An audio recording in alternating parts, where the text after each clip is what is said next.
Zoé regarde par la fenêtre en soupirant. Encore de la pluie. Toujours de la pluie. Je déteste la pluie, murmure-t-elle en dessinant un cœur triste sur la vitre embuée. Depuis que Papy n'est plus là, les jours de pluie lui semblent encore plus gris. Papy adorait la pluie. Il disait qu'elle lavait le monde pour le rendre plus beau.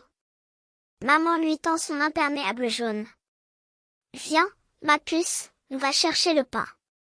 Zoé enfile ses bottes à contre-cœur et sort dans le jardin. Les gouttes tambourinent sur son capuchon. Soudain, quelque chose d'étrange se produit. Une goutte tombe exactement dans le creux de sa main ouverte. Au lieu de s'éclater, elle reste là, ronde et parfaite, comme une petite bulle de verre. Et à l'intérieur, quelque chose brille. Zoé approche sa main de ses yeux. Dans la goutte transparente, il y a un minuscule coquillage doré qui tourne doucement, comme suspendu dans le temps.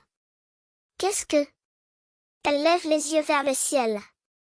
Les gouttes de pluie scintillent différemment maintenant, comme si chacune cachait un secret. Elle tend ses deux mains. Une autre goutte atterrit dans sa paume gauche. Celle-ci contient une plume arc-en-ciel, pas plus grande qu'un grain de riz. Tu vois enfin, chuchote une voix toute douce. Zoé sursaute. Devant elle se tient une toute petite créature, pas plus haute qu'un champignon. Elle ressemble à une goutte d'eau avec des bras, des jambes, et un visage souriant qui change sans cesse de reflet. Je suis Pluvia, la gardienne des gouttes, dit la créature en faisant une révérence qui l'éclabousse un peu.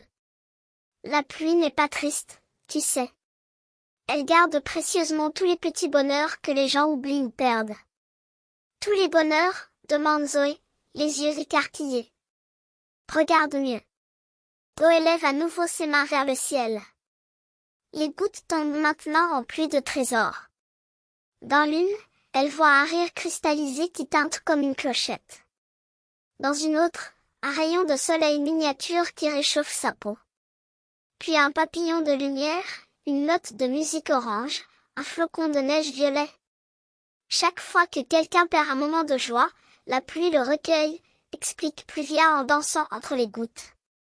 Elle les garde au chaud dans son cœur. Et parfois, pour ceux qui savent regarder, elle les rend. Zoé court dans le jardin, les mains tendues comme des coupes. Les trésors s'accumulent, brillants et légers. Elle rit, elle tourne, elle ne sent plus le froid de l'eau. La pluie n'est plus grise, elle est argentée, dorée, multicolore. Puis une goutte plus grosse, plus brillante que les autres, tombe directement sur son cœur. Zoé la sent se répandre en elle comme une chaleur douce. Et dans cette chaleur, elle reconnaît quelque chose. Le sourire de Papy. Son rire quand il l'appelait « ma petite goutte de soleil ». L'odeur de son pull en laine. La sensation de sa main rugueuse qui tenait la sienne. « Papy ?» souffle Zoé, les larmes se mêlant à la pluie sur ses joues. « Tu vois ?» dit Pluvia en posant sa petite main translucide sur la botte de Zoé. La pluie garde tous les amours. Elle ne les laisse jamais vraiment partir. Elle les transforme en trésors qu'on peut retrouver, encore et encore. Zoé s'agenouille dans l'herbe mouillée et regarde le ciel avec des yeux nouveaux. La pluie n'efface rien. Elle recueille. Elle protège. Elle offre. Merci, murmure-t-elle. Quand maman l'appelle, Zoé rentre en sautillant dans les flaques, son imperméable jaune éclaboussant de lumière. Dans sa poche, elle garde précieusement 3 gouttes qui brillent encore, un rire, un coquillage, et le sourire de Papy. Désormais, chaque fois qu'il pleut, Zoé tend les mains vers le ciel.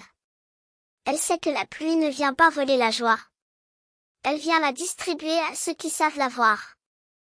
Et parfois, quand personne ne regarde, on peut apercevoir une petite silhouette en imperméable jaune qui danse sous l'orage, les poches pleines d'étoiles liquides et le cœur rempli de trésors.